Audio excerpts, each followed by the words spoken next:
साथ आइए अपने दर्शकों को सीधे लिए चलते हैं। सिंगापुर में इस वक्त प्रधानमंत्री नरेंद्र मोदी भारतीय समुदाय को संबोधित कर रहे हैं। किसी को भी आंख में खटकता नहीं था और हमारे बुरे दिन आए तब भी किसी ने हमें हड़धुत नहीं किया था, अपमानित नहीं किया था, क्योंकि सदियों से हमारे लोगों ने ये प्यार, ये अपनापन, इसी का मूल मंत्र लेकर के, और हमने सिर्फ शास्त्रों में पढ़ा था ऐसा नहीं, वसुधैव कुटुंबकम, ये वेद काल से हमारे यहां उद्घोष चला रहा है। लेकिन भारतीयों ने सच्चे अर्थ में वसुधैव कुटुंबकम, whole world is one family,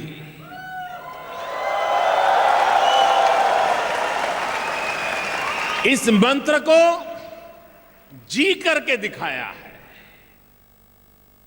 और उसी के कारण आज विश्व में भारतीयों के प्रति, भारत के प्रति कहीं कोई आशंका का माहौल नहीं होता है, अपनेपन की सुवास होती है। और इसलिए मैं विश्व भर में फैले हुए मेरे सभी भारतीय भाइयों बहनों का आदरपूर्वक अभिनंदन करता हूं।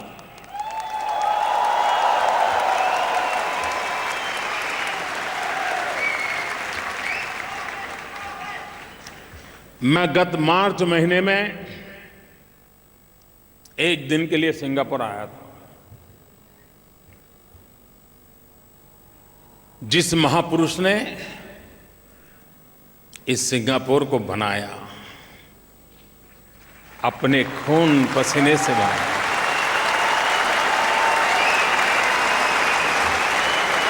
अपने आप को खपा दिया,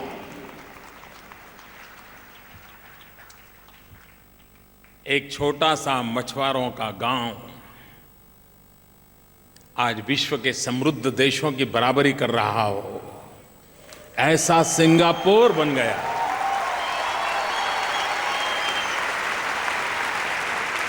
ऐसे महापुरुष स्वर्गीय ली कुआन यू,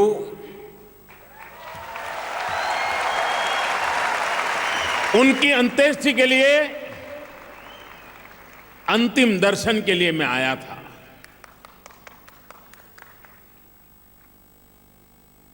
जब सिंगापुर को याद करते हैं तो एक विश्वास पैदा होता है। हां,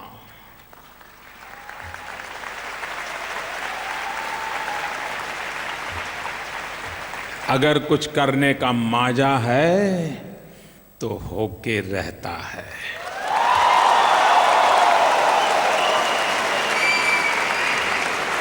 अगर सपने हैं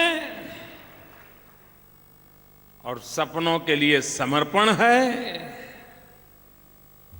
तो सिद्धि आपके चरण चूमने के लिए तैयार रहती है।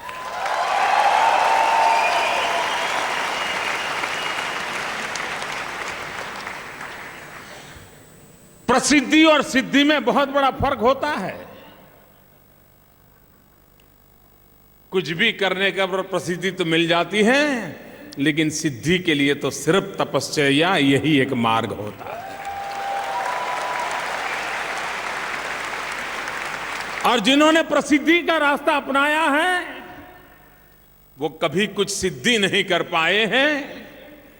कुछ पल तक, कुछ समय तक सुर्खियों में जगह बना सकते हैं, लेकिन धरती पर बदलाव नहीं ला सकते हैं।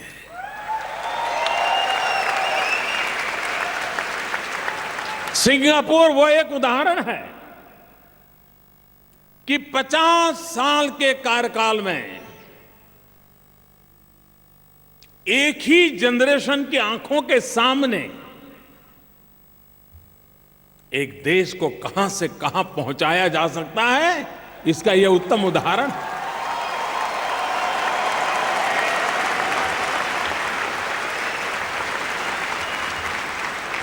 भारत महान देश है, भारत विशाल देश है, 125 करोड़ देशवासियों का देश है, सब कुछ है।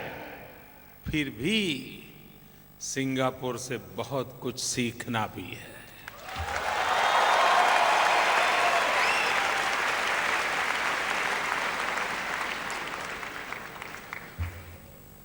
आज से 50 साल पहले, 60 साल पहले जिस महापुरुष को एक विचार आया, सिंगापुर की सफाई, स्वच्छता, क्लीनलीनेस,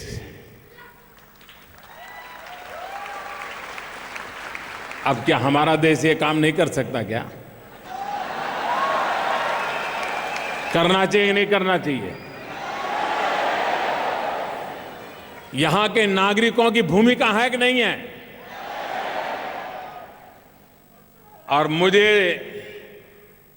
महात्मा गांधी जीवन भर एक बात के लिए बड़े आग्रही थे, स्वच्छता के लिए, और वो तो यहां तक कह दिया था कि मुझे आजादी और स्वच्छता दो में से पहले प्राथमिकता देनी है तो मैं स्वच्छता को दूंगा।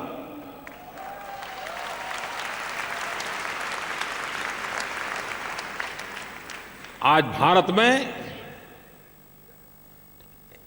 सबका एक मन बना है, हर किसी को लग रहा है कि हमारा देश ऐसा नहीं होना चाहिए, बहुत हो चुका, गंदगी में बहुत गुजारा कर लिया। दुनिया बदल रही है, हिंदुस्तान को बदलना चाहिए कि नहीं बदलना चाहिए? और अच्छी बात यह है कि 125 करोड़ देशवासियों ने बदलने का मन बना लिया है।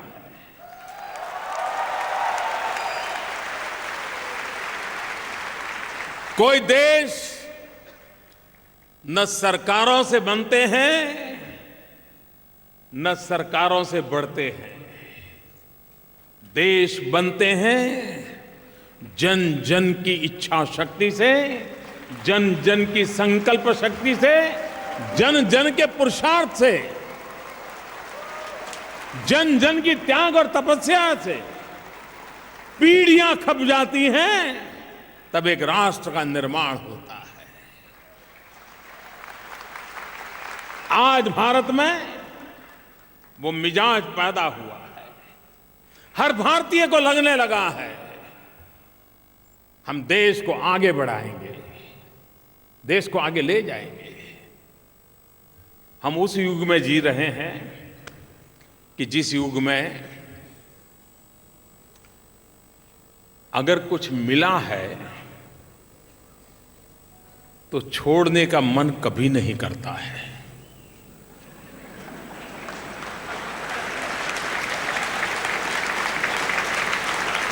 हम ट्रैवल करते हो और ट्रैवल करते समय हमारी सीट रिजर्व हो, हम सीट पर बैठे हो,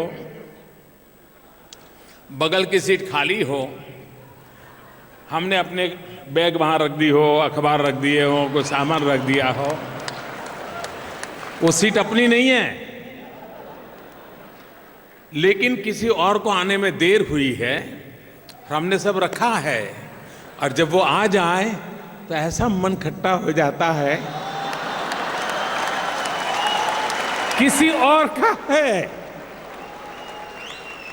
हमारा नहीं था, लेकिन कुछ पल के लिए उपयोग करने को मिला, वो भी छोड़ने का मन नहीं करता है।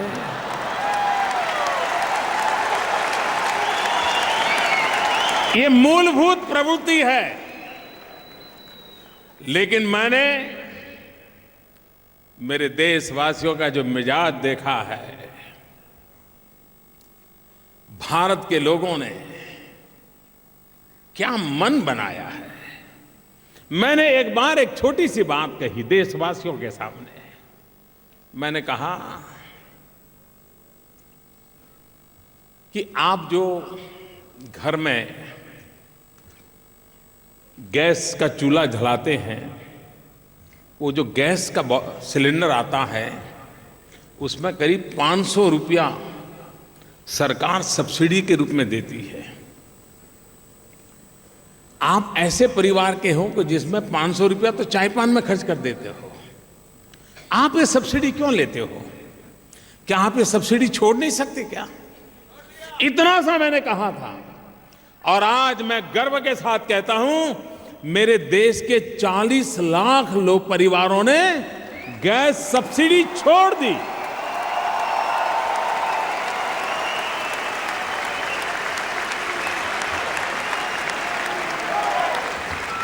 बगल की कुर्सी ना छोड़ने का जो मन रहता था, वो आज सब्सिडी छोड़ने के लिए तैयार हो जाता है।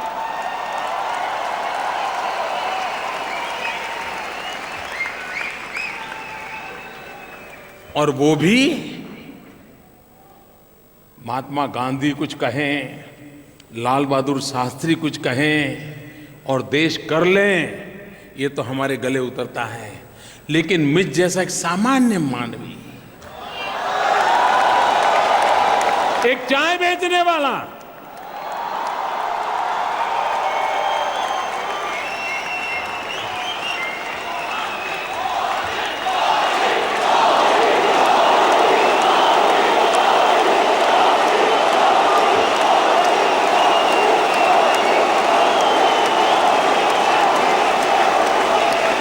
ये देश के सामने एक बात रखे और मेरा देश इस बात को सर आंखों पर उठा ले, तब मेरा मन कहता है ये देश नई ऊंचाइयों पर जाकर के रहेगा। ये देश, स्वामी विवेकानंद जी ने जो सपना देखा था कि मैं मेरी भारत माता को विश्व गुरु के रूप में देख रहा हूं, मैं विश्वास से कहता हूं कि अब हिंदुस्तान विवेकानंद जी के सपनों को साकार करने के लिए सज्ज हो चुका है।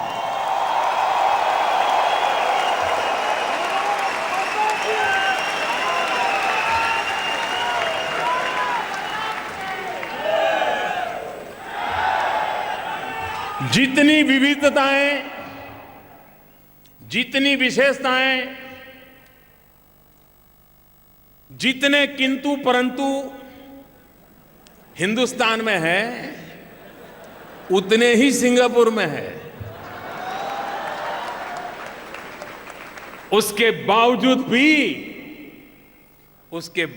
भी हर कोई सिंगापुरियन है।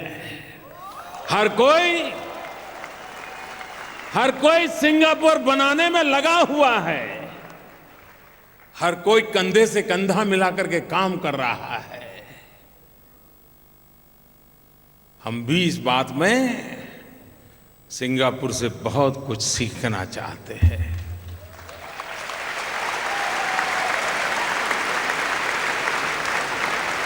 वसुधैव कुटुंबकम जिस धरती से मंत्र निकला, वहां भी जन जन मेरे परिवार का है, हर कोई मेरा अपना है। वही भाव देश को आगे बढ़ाने की ताकत बनता है और उसी को बढ़ाने की दिशा में हम लगातार कोशिश कर रहे हैं।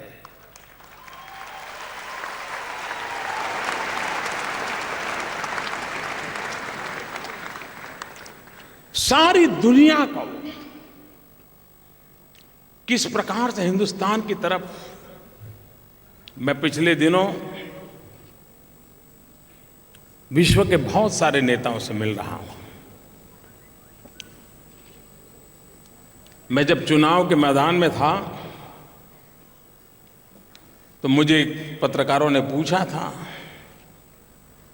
कि आपकी विदेश नीति कैसी होगी, और मैं देख रहा था कि चुनाव के समय पत्रकार बहुत बुद्धिमान होते हैं।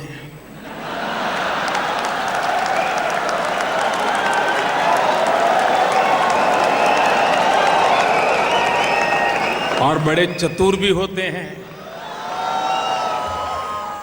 तो जब मैं चुनाव अभियान करता था तो उनको मालूम था कि मोदी की वीकनेसेस क्या है, वो बराबर लेकर के आते थे। तो उनको लगता था कि ये गुजरात जैसे छोटे राज्य में काम करता है, इसको हिंदुस्तान का कोई अनुभव नहीं है, विदेश का तो सवाल ही नहीं है।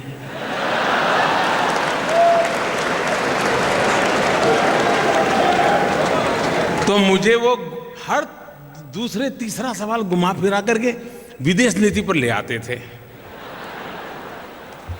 अब उस समय मैं चुनाव के कैंपेन में था, मैं उनको विदेश नीति क्या समझाऊं, लेकिन वो बराबर पकड़ लेते थे और उनको समझ आता था कि इसमें ये बंदा वीक है, और वो घुमा फिरा कर मुझे वही ले जाते थे। तो फिर मैं इतना ही कहता था कि देखिए भाई, जब हम इस जिम्मेवारी को निर्वाह करने की नौबत आएगी तब क्या करना वो देखेंगे, लेकिन मैं इतना विश्वास देता हूं, न हम आंख झुका करके बात करेंगे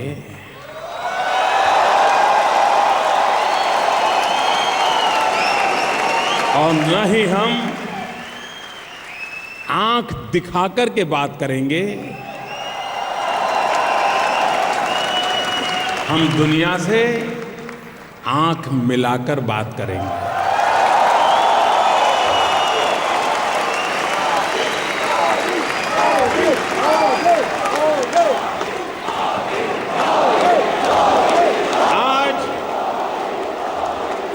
आज 18 महीने के बाद मेरे प्यारे देशवासियों, मैंने जो वादा किया था उसको निभाया है। न हिंदुस्तान आंख झुका करके बात करता है, न कभी हिंदुस्तान किसी को आंख दिखाने की कोशिश करता है, लेकिन हिंदुस्तान आत्मविश्वास से भरा हुआ है, वो आंख मिला करके बात करता है।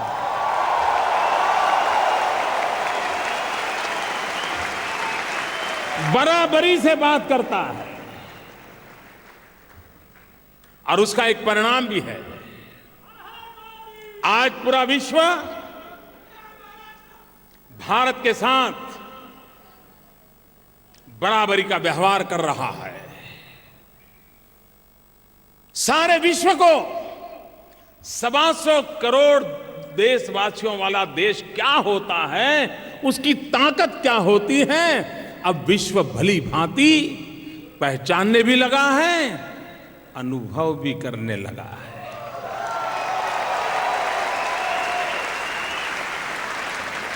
अब विश्व ये नहीं सोचता है कि भारत एक बहुत बड़ा बाजार है, हम अपना माल बेचने के लिए पहुंच जाएंगे। वो सोच बदल चुकी है। पता है, मौका मिल जाए तो हिंदुस्तान के साथ पार्टनरशिप कर लें, भागीदारी कर लें, और ये अनुभव आ रहा है इन दिनों। हर क्षेत्र में ये अनुभव आ रहा है। भारत में विदेश का पूंजी निवेश, एक बात निश्चित है, यहां बैठा हुआ कोई व्यक्ति ऐसा चाहता है कि हिंदुस्तान जैसा है वैसा ही रहे? कोई चाहता है? हर कोई चाहता है ना देश में बदलाव आए, हर कोई चाहता है देश आगे बढ़े, हर कोई चाहता है देश आधुनिक बने, हर कोई चाहता है देश से गरीबी मिटे, हर कोई चाहता है देश में नौजवान को रोजगार मिले। इस काम को पूरा करना है तो जहां से जो शक्ति मिले वो लेनी चाहिए कि नहीं लेनी चाहिए? अगर परिवार में कोई बीमार है और विदेश की दवाई से काम चलने वाला है तो लानी चाहिए कि नहीं लानी चाहिए? बीमारी ठीक करनी चाहिए कि नहीं करनी चाहिए? भारत में भी बहुत बड़ी मात्रा में विदेशी पूंजी की जरूरत है, फॉरेन डायरेक्ट इन्वेस्टमेंट की आवश्यकता है। और जब मैं एफडीआई कहता हूं तो मेरे दिमाग में एफडीआई एक साथ दो विषय लेके चलती है। दुनिया की नजरों में एफडीआई है फॉरेन डायरेक्ट इन्वेस्टमेंट, लेकिन उस समय मेरे दिमाग में है फर्स्ट डेवलप इंडिया।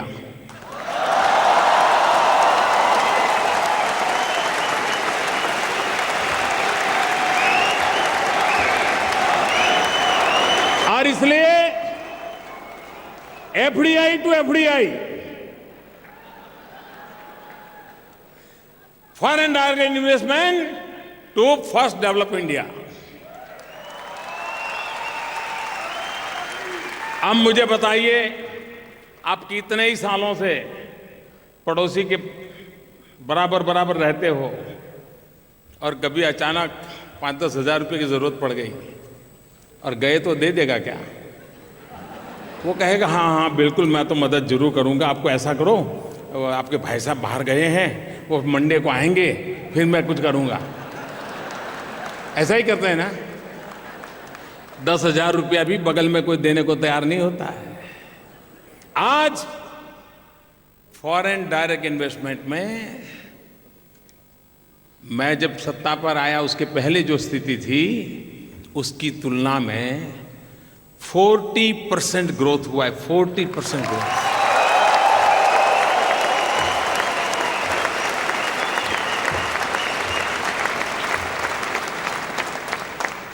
हमें ये रुपयों की क्यों जरूरत है?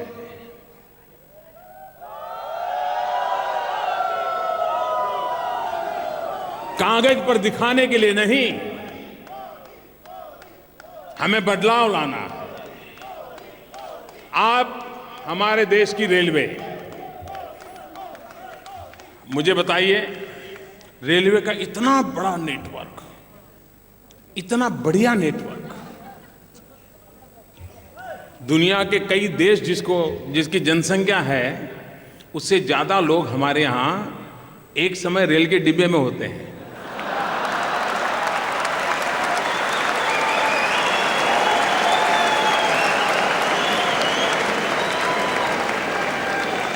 लेकिन समय रहते रेल आधुनिक होनी चाहिए कि नहीं होनी चाहिए? स्पीड बढ़नी चाहिए कि नहीं बढ़नी चाहिए? रेल की लंबाई बढ़नी चाहिए कि नहीं बढ़नी चाहिए? सेवाएं सुधरनी चाहिए कि नहीं सुधरनी चाहिए? अगर दुनिया के पास टेक्नोलॉजी है, दुनिया के पास पैसे हैं, दुनिया के पास भारत एक अवसर है, तो हमने मौका देना चाहिए कि नहीं देना चाहिए? मैं आज दुनिया में जो देश रेलवे के लिए काम कर रहे हैं उन सबसे मिला हूं। मैं कह रहा हूं आइए, आधुनिक से आधुनिक टेक्नोलॉजी लाइए। और मेरे लिए रेलवे ये सिर्फ ट्रांसपोर्टेशन नहीं है, मेरे लिए रेलवे ट्रांसफॉर्मेशन का इंजन है, हिंदुस्तान के ट्रांसफॉर्मेशन का इंजन। मैंने उसकी ताकत को जाना है, पहचाना है, और आज विश्व भर के लोग, और इसलिए हमने पहली बार देश में रेलवे को 100% फॉरेन डायरेक्ट इन्वेस्टमेंट के लिए ओपन अप कर दिया। नई टेक्नोलॉजी आएगी, नई स्पीड आएगी, परिवर्तन आएगा। और सबसे बड़ी बात, हम जानते हैं, जो लोग विदेशों में जाते हैं उनको तो बराबर मालूम है, आपके जेब में लाखों रुपया पड़े हो, लेकिन कहीं एक चाय भी पीनी है तो मिलती है क्या? जब तक डॉलर नहीं होगा चाय नहीं मिलती है। रुपया का डॉलर करना पड़ता है, रुपया का पाउंड करना पड़ता है। करना पड़ता है कि नहीं करना पड़ता है? अरे वो टैक्सी वाला भी कहेगा यार रुपया मेरे काम का क्या है भाई, ये तो कागज है, मेरे काम का क्या है, तुम डॉलर में लाओ। भारत के करेंसी, उसकी इज्जत बढ़नी चाहिए कि नहीं बढ़नी चाहिए? विश्व भारत की करेंसी को भी उतना ही सम्मान दे, या हम चाहते कि नहीं चाहते? पहली बार लंदन के स्टॉक एक्सचेंज में रूपी बॉन्ड के लिए हम लोग आगे बढ़े। रेलवे के लिए अब रूपी बॉन्ड, दुनिया का कोई भी व्यक्ति रुपयों में इन्वेस्ट कर सकता है और उसको रुपयों में वापस मिल सकता है। ये रुपये की इज्जत का कमाल है। वरना या तो गोल्ड चलता था या डॉलर या पाउंड चलते थे। आज दुनिया के बाजार में हम रुपये के रूप में एंटर कर रहे हैं जी।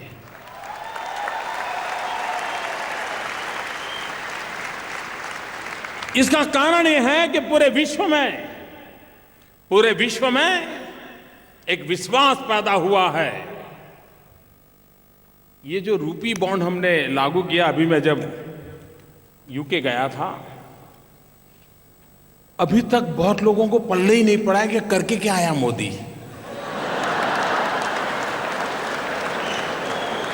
अब आज मैं समझा रहा हूं तो शायद चर्चा शुरू होगी।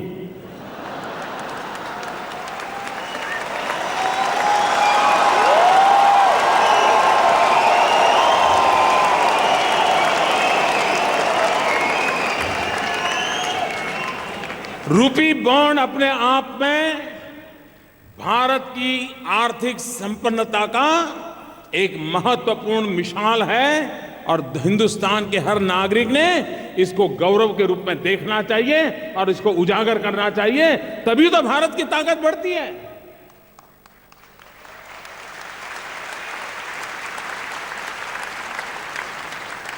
हम ही अपने आप को कोसते रहेंगे तो फिर दुनिया हमारी तरफ क्यों देखेगी भाई।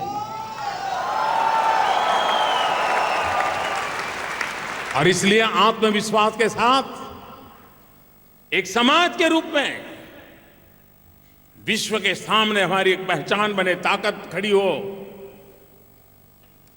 उस दिशा में हमारा प्रयास है। आज हिंदुस्तान में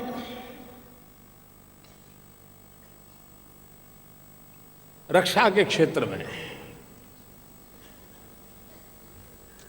हमें सब चीजें इंपोर्ट करनी पड़ती हैं, बाहर से लानी पड़ती है। अब आज के युग में क्या 125 करोड़ देशवासियों को हम असुरक्षित रख सकते हैं क्या? उनके नसीब पर छोड़ सकते हैं क्या? देश के 125 करोड़ देशवासियों को सुरक्षा की गारंटी होनी चाहिए कि नहीं होनी चाहिए? अब उसके लिए हमारे सेना के जवान डंडा लेके खड़ा हो जाएगा तो काम चलेगा क्या? उसको भी शक्ति संपन्न औजारों से ताकतवर बनाना पड़ेगा कि नहीं बनाना पड़ेगा? लेकिन क्या हम आजादी के 70 साल के बावजूद भी हर चीज बाहर से लाएंगे क्या? हर चीज इंपोर्ट करेंगे क्या? क्या 125 करोड़ देशवासी बना नहीं सकते क्या? आपको हैरानी होगी, सुरक्षा के क्षेत्र में पुलिस वालों के पास एक साधन होता है, अश्रु गैस, टीयर गैस। भीड़ को तितर बितर करने के लिए वो टीयर गैस के सेल छेड़ते हैं। अब आंसू निकलते हैं तो फिर आंदोलनकारी भागते हैं।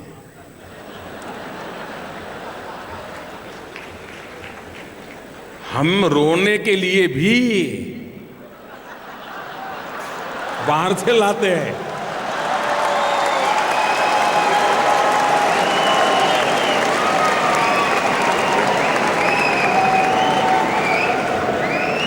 अब रोना कि हंसना मुझे समझ नहीं आता है। यह स्थिति बदलनी चाहिए। भारत का बहुतेक धन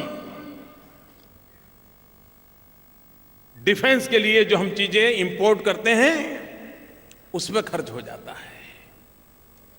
भारत के पास नौजवान है, भारत के पास टैलेंट है, भारत के पास रॉ मटेरियल है, भारत की आवश्यकता है। क्यों न हमारे डिफेंस इक्विपमेंट हिंदुस्तान में क्यों नहीं बनने चाहिए?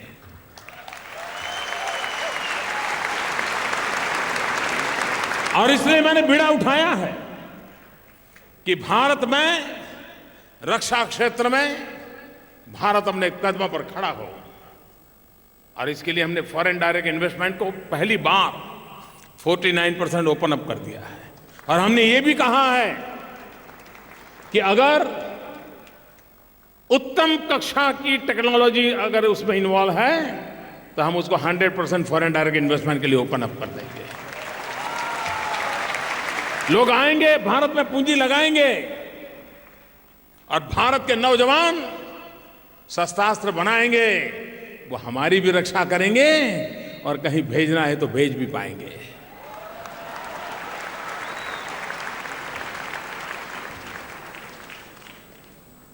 और इसलिए दुनिया के देश आज हमारे साथ समझौता कर रहे हैं। एक समय ऐसा था कि डिफेंस में कुछ भी खरीदारी करनी है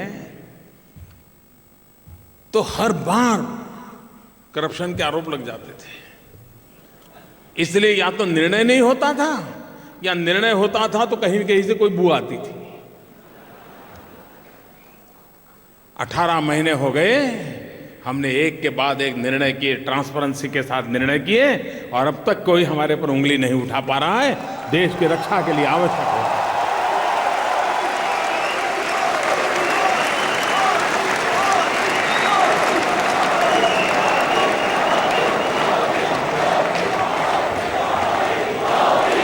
हमारा देश दुनिया में जिन देशों के पास समृद्धि है उनके सामने कठिनाई भी है। दुनिया के बहुत देश ऐसे हैं जो आर्थिक संपन्नता की ऊंचाइयों पर पहुंच चुके हैं, लेकिन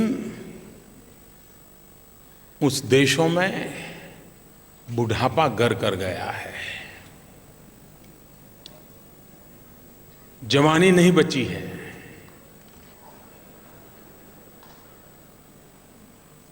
भारत अकेला देश ऐसा है जो आज दुनिया के जवान देशों में है।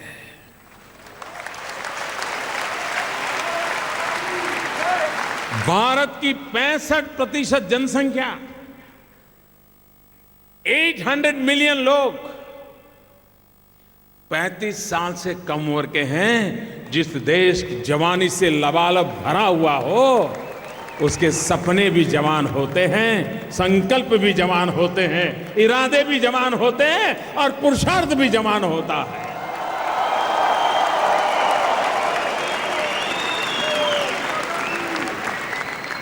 हमें डेमोग्राफिक डिविडेंड मिला हुआ है, लेकिन ये ताकत में तब बदलेगा जब हमारे नौजवान के हाथों में हुनर हो, स्किल हो, रोजगार के अवसर हो। अगर वो नहीं है तो ये 35 साल की कम उम्र का नौजवान लंबे समय तक इंतजार नहीं कर सकता है। और इसलिए देश को ये 65% नौजवान हैं, उनकी शक्ति को भारत के निर्माण में लगाना है। और इसलिए हमने अभियान चला है स्किल डेवलपमेंट, और स्किल डेवलपमेंट में सिंगापुर का आईटीज उसके साथ मिलकर के हम काम कर रहे हैं। हम जर्मनी जिसने स्किल डेवलपमेंट में काम किया है उसके साथ काम कर रहे हैं। हम यूएसए के साथ काम कर रहे हैं। दुनिया के देशों से जिन्होंने स्किल डेवलपमेंट में महारत हासिल की है उसके पास जो उत्तम है उसको हम लाना चाहते हैं। और फिर उसमें हमारे लोग उसमें तो ताकतवर है, जोड़ देंगे नया।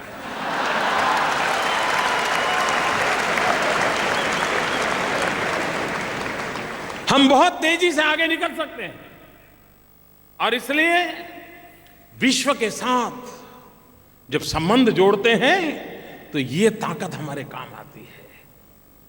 हमारे यहां बहुत बड़ी मात्रा में यूनिवर्सिटी, कॉलेजेस खुलते चले जा रहे हैं, प्राइवेट भी बहुत आ रहे हैं, लेकिन फैकल्टी नहीं मिलती है। खुल तो जाता है, स्टूडेंट भी आ जाते हैं। हमने एक योजना बनाई ज्ञान, और हमने विश्व भर में रहने वाले लोगों से कहा, विशेष करके भारतीय समुदाय को कहा कि आप जब आपके यहां मौसम खराब रहता हो, बड़ी कड़ाके की ठंड रहती हो, बर्फ रहता हो, तकलीफ से गुजारा करना पड़ता हो, तो उस समय आप भारत चले आइए।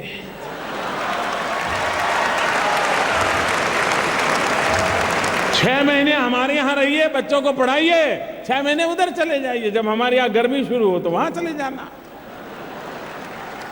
हमने यूएसए के साथ समझौता किया और मुझे खुशी है कि बहुत बड़ी मात्रा में, सैकड़ों की तादाद में बड़े बड़े विद्वान, भारतीय मूल के भी और विदेशी भी, जो रिटायर्ड हुए हैं, वे आज भारत में आकर के पढ़ाने के लिए तैयार हुए हैं, हमारी नई पीढ़ी को शिक्षित करने के लिए। कहने का मेरा तात्पर्य यह है कि मेरी कोशिश यह है कि दुनिया में जो श्रेष्ठ है वो हिंदुस्तान में होना चाहिए, और हमारा जो श्रेष्ठ है उसमें दुनिया का श्रेष्ठ जुड़ना चाहिए।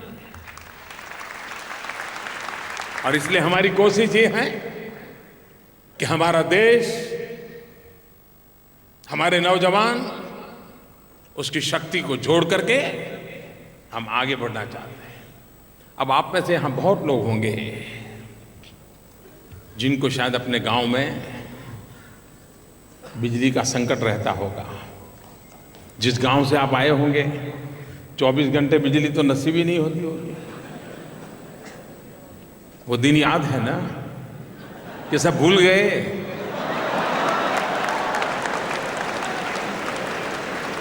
आजादी के 70 साल के बाद क्या मेरा देशवासी, उसे बिजली मिलनी चाहिए कि नहीं मिलनी चाहिए?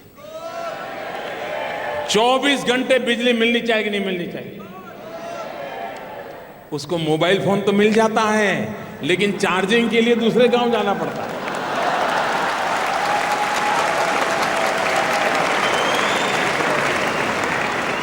ये स्थिति बदलनी है, बस बदलनी है, और हम सच्चाई से मुंह नहीं मोड़ सकते। ये हकीकत है कि आज भी मेरे देश के लाखों परिवार, करोड़ों परिवार, हजारों गांव बिजली के संकट से जूझ रहे हैं। अगर मुझे आधुनिक हिंदुस्तान बनाना है, हमारे बच्चे स्कूलों में कंप्यूटर चलाना अगर उनको सिखाना है तो बिजली की तो जरूरत पड़ेगी। हमने बीड़ा उठाया है 2022 जब भारत की आजादी के 75 साल होंगे, देश आजादी के 75 साल मनाता होगा, तब हिंदुस्तान में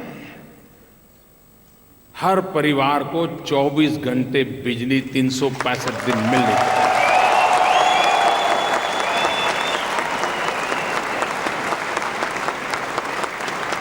अब एक तरफ दुनिया ग्लोबल वार्मिंग के कारण परेशान है, दुनिया दबाव डाल रही है कि कोयले से बिजली पैदा मत करो।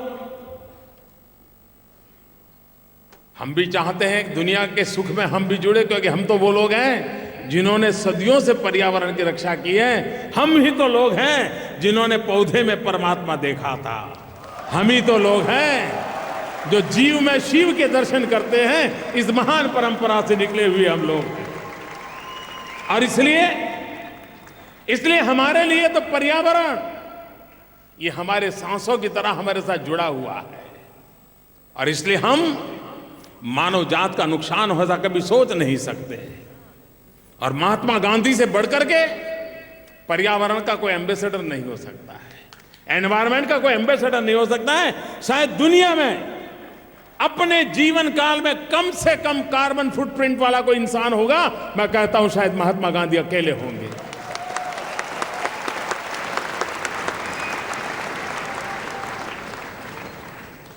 और इसलिए हम ऊर्जा तो चाहते हैं, लेकिन दुनिया के लिए संकट भी पैदा करना नहीं चाहते।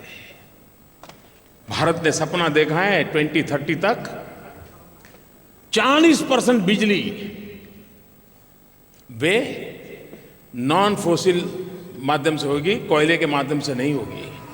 मतलब ये जो छोटे छोटे टापू देश है ना, जिनको डर लग रहा है कि समंदर का अगर स्तर बढ़ गया तो डूब जाएंगे, हम आपको डूबने नहीं देंगे।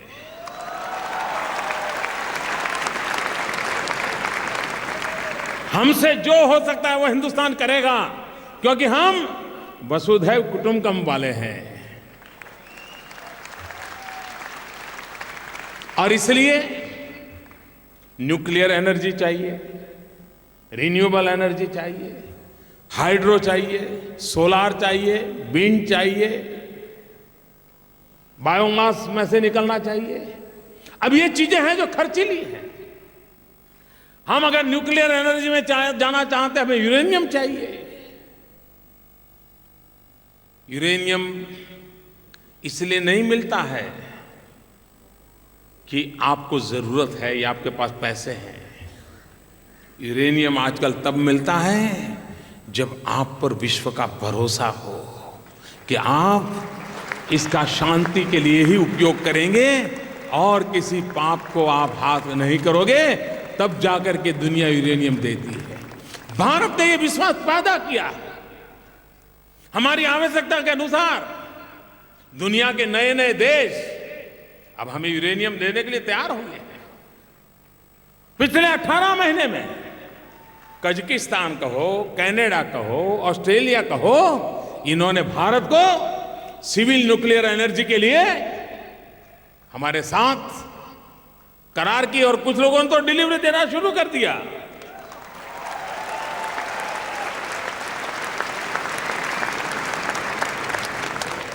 हम भारत के लोग जब बिजली की बात करते हैं तो ज्यादा से ज्यादा पहले तो यूनिट पे चर्चा करते थे, कितने यूनिट बिजली, कितना दाम वगैरह। थोड़ा आगे बढ़े तो हम मेगावाट पर सोचने लगे, इतना मेगावाट, इतना मेगावाट। भारत ने कभी बिजली के क्षेत्र में मेगावाट से आगे सोचा ही नहीं।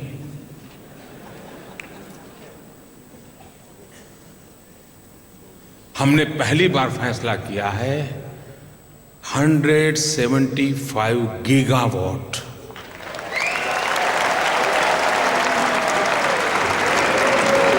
175 गीगावाट रिन्यूएबल एनर्जी।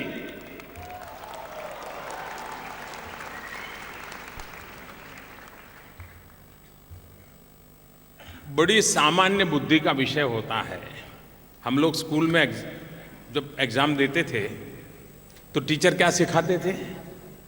टीचर सिखाते थे जब एग्जाम में जाते हो तो देखो भाई, जो सरल सवाल है उसको पहले उठाओ। यही सिखाते थे ना, मेरे टीचर ने तो यही सिखाया था। आपको भी वैसे ही सिखाया होगा कि जो इजी क्वेश्चन है उसको पहले एड्रेस करो, और जो कठिन है तो बाद में समय बच जाए तब देख लेना। यही होता है ना। मुझे बताइए, हमारे पास इतना सूरज तपता हो, करीब करीब 365 दिन सूरज तपता हो, और हम बच्चों को भी एनवायरनमेंट बढ़िया ढंग से सिखाते हैं। हर माँ बच्चे को कहती है ये चांदा तेरा मामा है और सूरज तेरा दादा है, लेकिन हमने कभी उस दादा की उंगली पकड़ करके चलना सीखा नहीं। क्यों ना सूर्य शक्ति हमारे जैसे देश की विकास का सबसे बड़ा स्तंभ बन सकता है, और इसलिए सोलार एनर्जी पर हम बल दे रहे हैं। 100 gigawatt solar energy, wind energy, biomass. मेरा जो क्लीन इंडिया मूवमेंट है ना, 500 शहरों का जो कूड़ा कचरा है, गंदगी है, उसमें से बिजली पैदा करना, भले महंगी पड़े लेकिन मेरा साफ शहर बनना चाहिए। अब इन चीजों के लिए विदेशों से धन चाहिए, विदेशों से टेक्नोलॉजी चाहिए, विदेशों से मैन्युफैक्चरिंग करने वाले लोग चाहिए, जिन लोगों की चीजों में मास्टरी है वो लोग चाहिए।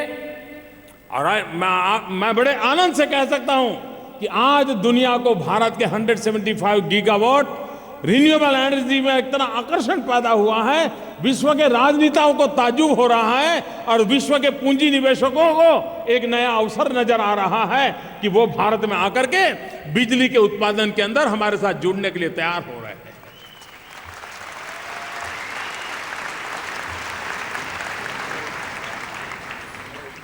दुनिया के साथ संबंध होते हैं,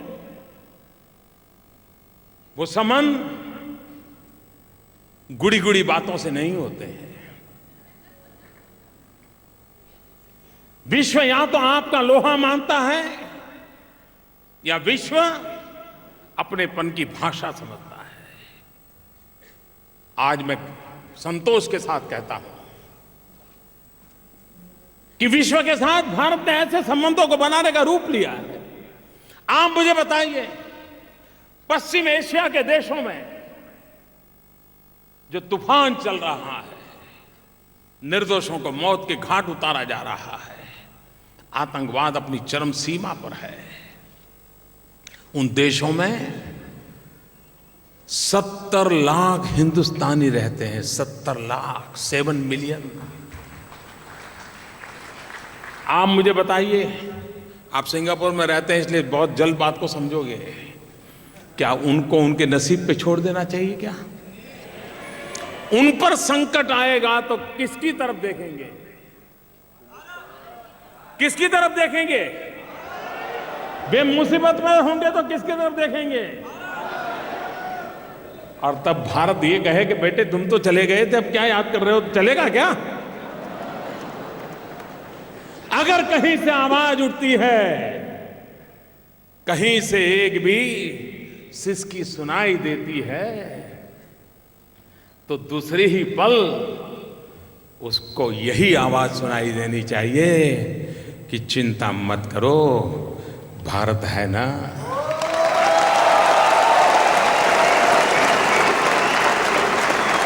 कहीं पर भी सिसकी सुनाई दे, उसको यही आवाज सुनाई देनी चाहिए, हाँ भारत है ना। अरे एक बार उसके कान में स्वर गूंजता है, वो निश्चिंत हो जाता है, ठीक है संकट के बादल आए हैं लेकिन मेरा देश मुझे बचा लेगा। और तब ये विश्व के रिश्ते काम आते हैं, संबंध काम आते हैं। यमन हो, इराक हो, हजारों की तादाद में हमारे भारतीय भाई बहन फंसे थे। इवन हमारी केरल की नर्सिस बहनें जीवन और मौत के बीच वो पल उन्होंने कैसे बिताए होंगे, हम कल्पना कर सकते हैं। लेकिन विश्व के साथ जो संबंध जुड़े हैं, दुनिया के कुछ देशों से प्रार्थना की, देखिए इस पर क्या मदद कर सकते हो। और मैं आज संतोष कैसे कह सकता हूं, देशों ने हमारी इन बच्चियों को लाकर के केरल तक पहुंचाने में हमारी भरपूर मदद की।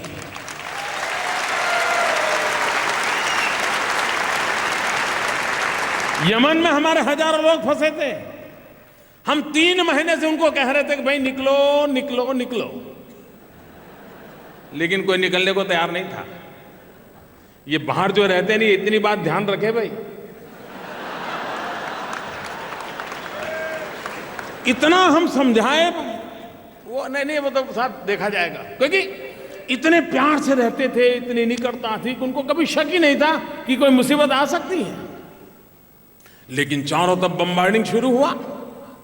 हमने दुनिया के कुछ देशों के लोगों के साथ मैंने फोन पर बात की, और आज मैं संतोष के साथ कहता हूं कि दुनिया के उन देशों ने हमारी मदद की, और हम हजारों की तादाद में हमारे सभी यमन में फंसे हुए नागरिकों को लेकर के वापस आए।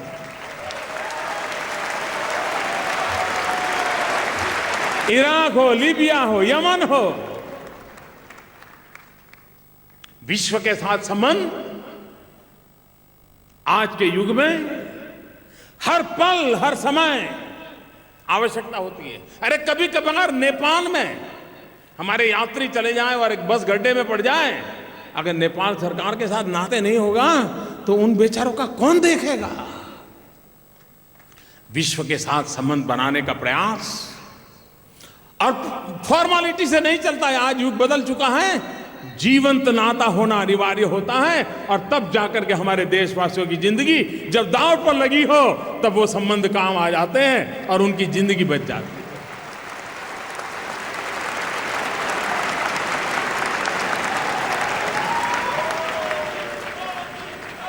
दुनिया के किसी एक देश में कोई एक भारतीय का जान चली जाए, तो पूरा हिंदुस्तान बेचैन हो जाता है। हजारों की जान बच जाए तो खुशी कितनी हो सकती है, इसका आप अंदाज लगा सकते हो। और इसलिए हमारी ये कोशिश रही है कि भारत विकास की नई ऊंचाइयों को पार करें। और आज वो जमाना नहीं है कि आप इन 4 देशों के साथ दोस्ती बना ली तो गाड़ी चल जाएगी। पहले तो दुनिया कुछ गुटों में बटी हुई थी। आप किसी गुट के साथ दोस्ती कर लो तो वो गुट आपकी रखवाली कर लेता था।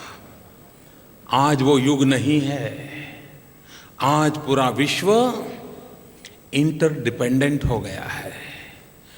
कोई भी दुनिया का देश आइसोलेटेड नहीं रह सकता है और कोई भी दुनिया का देश अकेला ही सब कर लूंगा। दुनिया का समृद्ध से समृद्ध देश होगा, ताकतवर से ताकतवर देश होगा, लेकिन छोटे से छोटे देश पर भी वो डिपेंडेंट होता है। पूरी दुनिया इंटरडिपेंडेंट है। भारत ने अगर दुनिया में आगे बढ़ना है, भारत ने अपनी जगह बनानी है, तो इंटरडिपेंडेंट इस दुनिया के अंदर हमने भी अपने संबंधों को ताजगी देनी पड़ती है।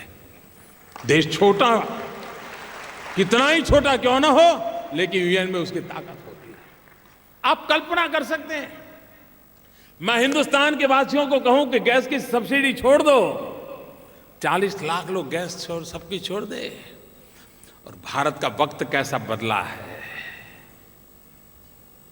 अगर हिंदुस्तान ये कहे कि दुनिया नाक पकड़ ले, योगा करे,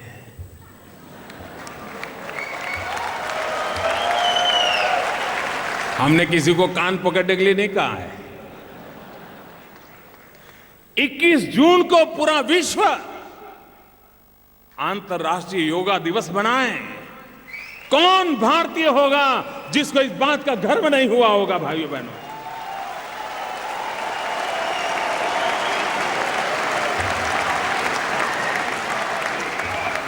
जिस दिन नील आर्मस्ट्रांग ने चंद्रमा पर पग रखा होगा, सिर्फ अमेरिकन नहीं, विश्व की मानव जात ने गौरव अनुभव किया होगा।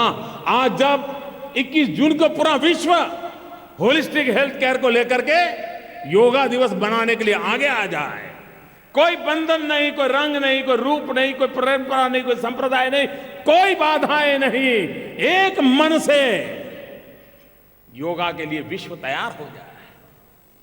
और दुनिया की पहली घटना है कि इतने कम समय में यूनाइटेड नेशन में यह प्रस्ताव पारित हुआ। इतने देशों ने इसको को स्पॉन्सर किया और दुनिया के इतने देशों ने इसको बनाया। सिंगापुर ने भी बड़े धूमधाम से योगा दिवस बनाया था।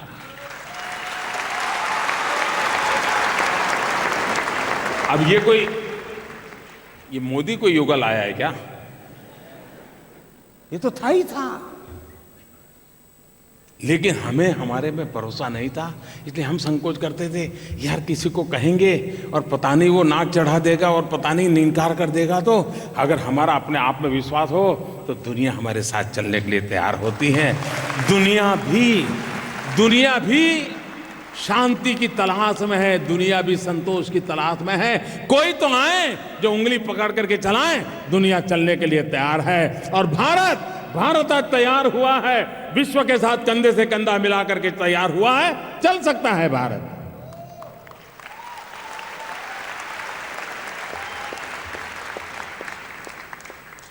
भाइयों बहनों, मेरा एक ही काम लेकर के मैं निकला हूं,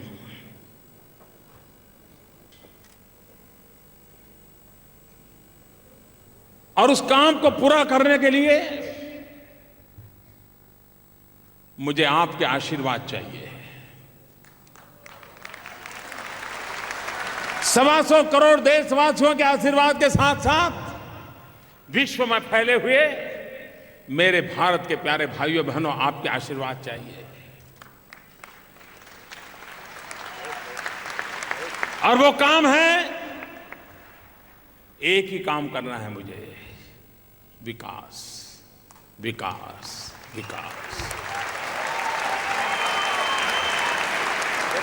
और वो विकास जो गरीब के आंसू पहुंचने की ताकत रखता हो, वो विकास जो नौजवान को रोजगार देता हो, वो विकास जो किसान की जिंदगी में खुशहाली लाता हो, वो विकास जो हमारी माताओं बहनों को एम्पावर करता हो, वो विकास जो एकता और अखंडितता के मंत्र को लेकर के विश्व के अंदर सर ऊंचा करके खड़ा रह सकता हो, वैसा विकास करने का सपना लेकर के मैं चला हूं।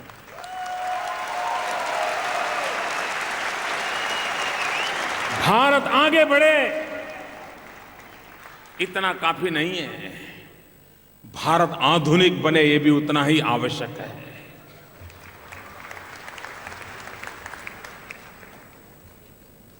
हम सिर्फ कभी कभी क्या होता है, आप देखा होगा किसी सीनियर सिटीजन को आप मिलोगे, 70 साल की उम्र हो गई होगी, 80 साल की उम्र हो गई होगी, पोते पोती नमस्ते करने जाएंगे तो वो क्या करता है, आओ बैठो, देखो मैं जब 30 साल का था ना तो मैं ऐसा करता था। अब वो बच्चों ने ये बात 10 बार सुनी होती है, तो जब दादा बुलाते हैं तो बच्चे भाग जाते हैं, उनको लगता है कि ये दादा फिर कुछ कथा सुनाएंगे। ऐसा हम देखते हैं परिवार के जीवन में, हम सब देखते हैं। बालक भी लंबे समय तक पुराने पराक्रमों को सुनने के लिए तैयार नहीं।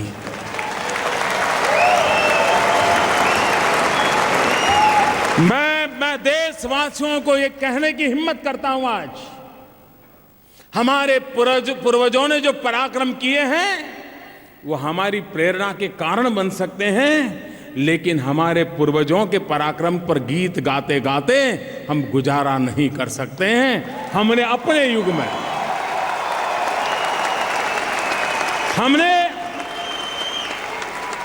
पूर्वजों के पराक्रम से प्रेरणा लेकर के अपने वर्तमान को भी उज्जवल करना है और भविष्य की मजबूत नींव डालना, ये हमारा दायित्व बनता है। सिर्फ महान संस्कृति, महान परंपरा, 5000 साल का उज्जवल इतिहास, इसी के गीत गाते रहे और हम पड़ोसी को कभी पानी भी पिलाने को तैयार ना हो, ऐसा कभी मेरा देश नहीं हो सकता है।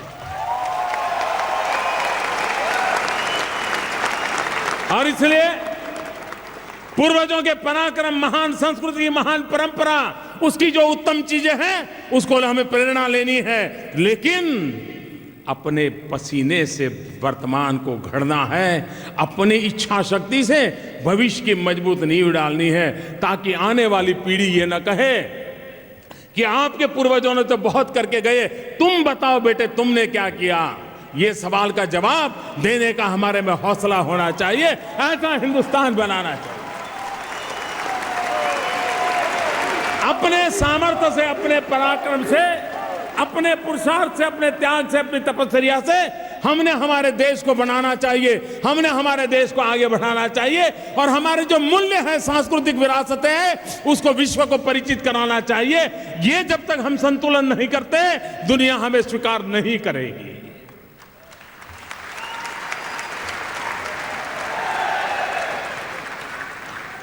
मुझे विश्वास है कि विकास के इन सपनों को लेकर के जो हम चल रहे हैं उसमें आपका पूरा पूरा योगदान रहेगा। भारत का गौरव बढ़ाने के लिए हम जहां हो, जहां भी हो, हम जरूर अपनी तरफ से प्रयास करते रहें। दुनिया को देने के लिए इस देश के पास बहुत कुछ है। अनेक संकटों के बाद भी आज भी सीना तान करके खड़े रहने की हमारे में हिम्मत है। लेकिन सीना तानना पड़े वो दिन आने नहीं चाहिए। और वो तब होता है जब हम अपने वर्तमान को विकास की नई ऊंचाइयों पर ले जाने के लिए पुरुषार्थ करते हैं, सामूहिक पुरुषार्थ करते हैं, सामर्थ्य के साथ चलते हैं, तब जाकर के परिणाम मिलता है। सिंगापुर को हर किसी ने बनाया है, हर कोई बना रहा है, और सिंगापुर भी आने अगल बगल के मुल्कों को बनाने की ताकत रखता है। मैं इस सिंगापुर को बहुत बहुत बधाई देता हूं। इस सिंगापुर की विकास यात्रा को मैं नमन करता हूं। इस सिंगापुर सचमुच में 100 सलाम करने वाला देश बन गया है। मैं उसको मेरी तरफ से बहुत बहुत बधाई देता हूं। और 125 करोड़ का देश हिंदुस्तान, वो भी उमंग और उत्साह के साथ आगे बढ़ेगा। इसी एक संकल्प के साथ मैं फिर एक बार सभी सिंगापुरियन को बहुत बहुत बधाई देता हूं, बहुत बहुत अभिनंदन करता हूं, बहुत बहुत धन्यवाद करता हूं। धन्यवाद। Thank you. Thank you.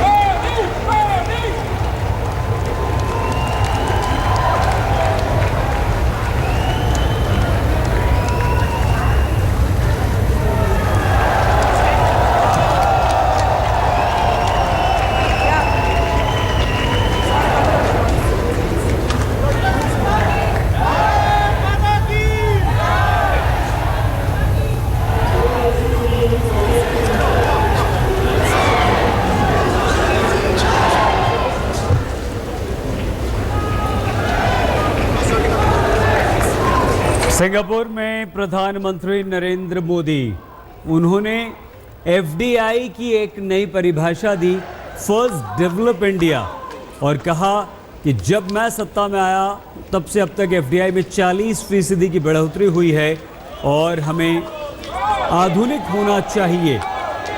दुनिया के पास अवसर हैं तो भारत के लिए उन अवसरों के इस्तेमाल होने चाहिए। नरेंद्र मोदी ने कहा कि भारत में इन्वेस्ट कीजिए। नरेंद्र मोदी ने सिंगापुर में हिंदुस्तानियों को संबोधित करते हुए कहा, स्वच्छता की अहमियत बताई, सरकार की देश नीति के मायने भी उन्होंने समझाए, और उन्होंने कहा कि भारत तेजी से आगे बढ़ रहा है। दुनिया निसगम